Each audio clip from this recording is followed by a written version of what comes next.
Hello students, आज हम BSc part third में स्टडी करेंगे ज़ीटर आयन के बारे में। ज़ीटर आयन के बारे में समझने से पहले हम जानते हैं कि अमीनो एसिड्स के कुछ फिज़िकल प्रॉपर्टीज़ को डिस्कस करेंगे, फिर हम ज़ीटर आयन को कंसीडर करेंगे। अमीनो अम्ल जो हमने प्रीवियस क्लास में लिया था कि अमीनो अम्ल जो है प्रोटीन की बेसिक इकाई है। इसमें देखिए कि कुछ फिज़िकल प्रॉपर्टीज़ है, जैसे ये रंगहीन क्रिस्टलीय यौगिक होते हैं जिनका घनत्व उच्च होता है, यानी कि ये कलरलेस हो जाएंगे। इनके गलनांक उच्च होते हैं और यह गलनांक बिंदु पर डिसोसिएट होके टूट जाते हैं। ये जल तथा ध्रुवीय विलायकों में विलयशील, किंतु बेंजीन, ईथर जैसे नॉन पोलर जो सॉल्वेंट होते हैं उसमें अविलेय होते हैं।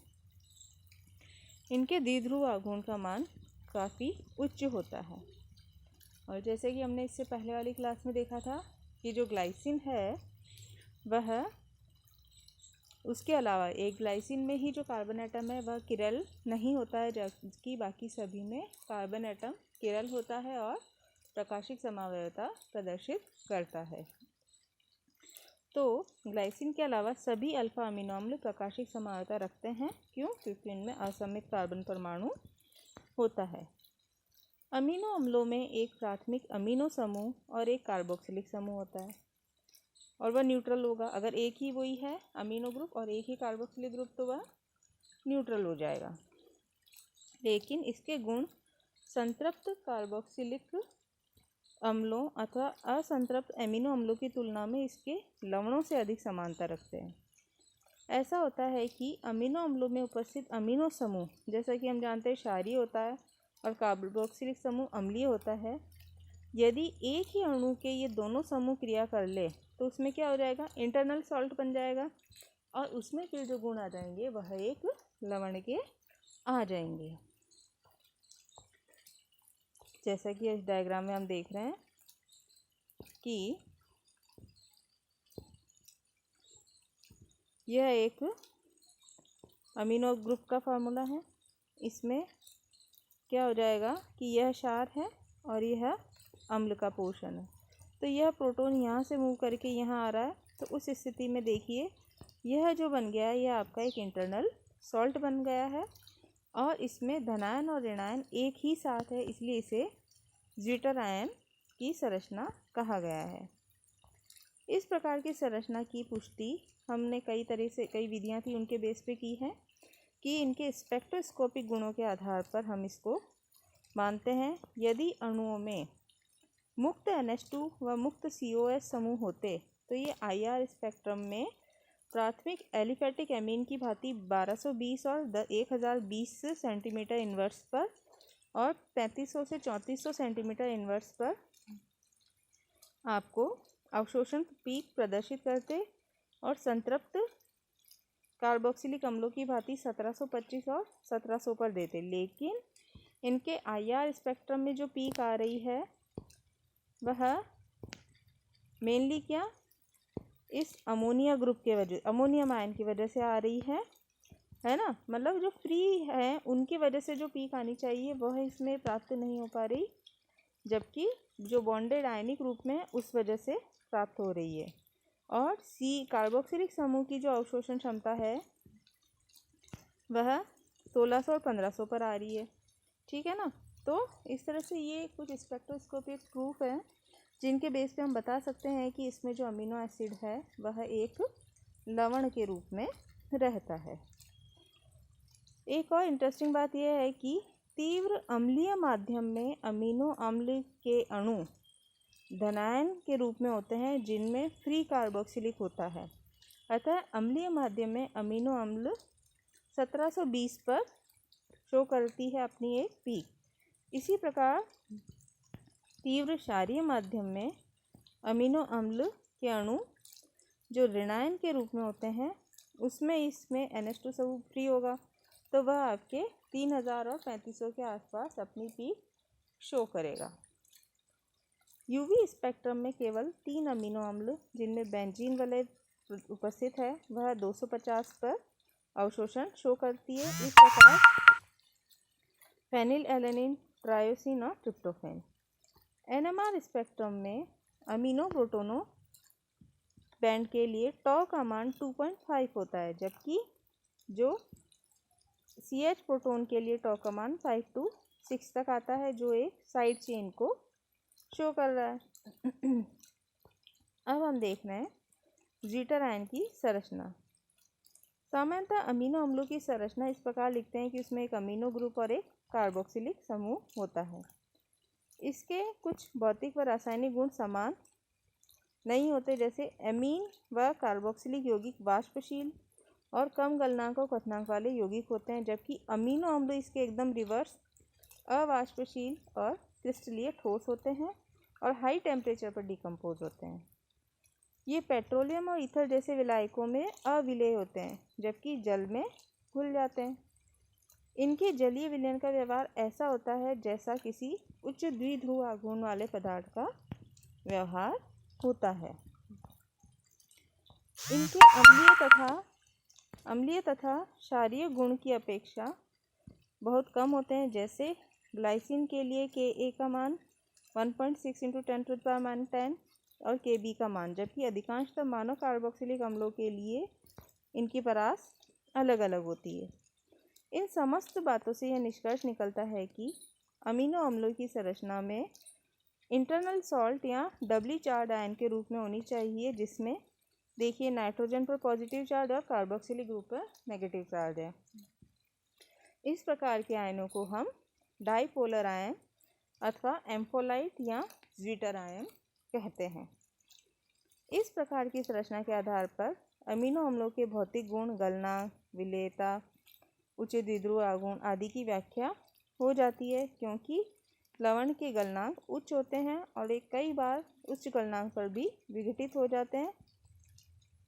इस संरचना के आधार पर अमीनो अम्लों के दुर्बल अम्लीय व क्षारीय गुणों की भी व्याख्या हो जाती है। इस संरचना में अम्लीय समूह जो है कार्बोक्सिलिक न, जबकि अमोनियम आयन है जो इस प्रकार से डिसोसिएट होता है। ये मतलब हम सोचते हैं कि इसकी वजह से अम्लीय है, नहीं, यह इस आयन की वजह से अम्लीय होगा और इसका डिसोसिएशन प्रोटोनियम आयन और इस ऋणायन के रूप में होगा। और इसका वियोजन स्थिरांक हम किस तरह से शो करेंगे, ये स्टेप और ये स्टेप स्क्वायर ब्रैकेट में यहाँ और ये दोनों एलिमेंट्स इसके नीचे। इस प्रकार के यौगिकों में हम देखते हैं कि क्षारीय अमीनो नहीं बल्कि कार्बोक्सिलेट होता है, आयन होता है ना। तो उसके लिए आपका देखिए इस तरह से इक्वेशन आएगी। और जलीय विलयन में किसी अम्ल व इसके कॉन्जुगेट क्षार तथा किसी क्षार व उसके कॉन्जुगेट एसिड के मध्य निम्न संबंध होगा कि उनका dissociation constant of acid and dissociation constant of base का जब हम मल्टीप्लाई करते हैं तो 10⁻⁻14 होता है ना, क्योंकि वो उदासीन में आ जाएगा। तो इस संबंध के आधार पर हम कह सकते हैं कि ग्लाइसिन के लिए जो अमोनियम ग्रुप है उसके लिए Ka का वैल्यू 1.6 निकाला है। यह कुछ कैलकुलेशन दी रखी है। इससे यह स्पष्ट होता है कि अमीनो अम्ल में दो अम्लीय समूह, एक तो अमोनियम NH3 ग्रुप पर पॉजिटिव चार्ज और एक कार्बोक्सिलिक ग्रुप, तथा दूसरी स्थिति में कार्बोक्सिलिक और ये वाले ग्रुप हो जाएंगे। इसी प्रकार इसमें दो क्षारीय ग्रुप हो जाएंगे, एमीन और कार्बोक्सिलेट आयन, और इनके मध्य रिलेशन इस तरह से हो जाएगा। तो इस द्विध्रुवीय आयन को हम एम्फोलाइट भी कहते हैं। वह इसलिए कि यह अम्ल व क्षारों दोनों के साथ क्रिया करता है। यदि अमीनो अम्ल के विलयन में थोड़ा प्रबल क्षार डाला जाए तो विलयन क्षारीय किया जाए तो द्विध्रुवीय आयन 1 और एक ऋणायन में कन्वर्ट हो जाएगा। क्षार डाला तो क्षार से यह रिएक्ट करके यह अम्ल बना लेगा और खुद इसमें कन्वर्ट हो जाएगा। इसी प्रकार इसमें अगर थोड़ा सा अम्ल डाला जाए तो द्विध्रुवीय आयन फर्स्ट और थर्ड में इस तरह से कन्वर्ट हो जाएगा। इस तरीके से हम समझ सकते हैं कि अमीनो अम्ल उन समस्त अभिक्रियाओं को संपन्न करते हैं जो अमीनो यौगिकों व कार्बोक्सिलिक अम्लों की कैरेक्टरिस्टिक अभिक्रियाएं हैं। अर्थात आयन सेकंड में एक फ्री अमीनो एसिड है, अतः बेंजोइल क्लोराइड के साथ इसका बेंजोइलीकरण हो जाएगा और साम्य में से आयन सेकंड की सांद्रता कम हो जाएगी। ऐसी स्थिति में हम ला शातिलिय के नियम के अनुसार क्या करेंगे, समीकरण में साम्य आपके बाईं ओर खिसक जाएगा और ज्यों ज्यों अभिक्रिया होती जाएगी साम्य बाईं ओर जाता जाएगा और अमीनो अम्ल का बेंजोइलीकरण हो जाएगा।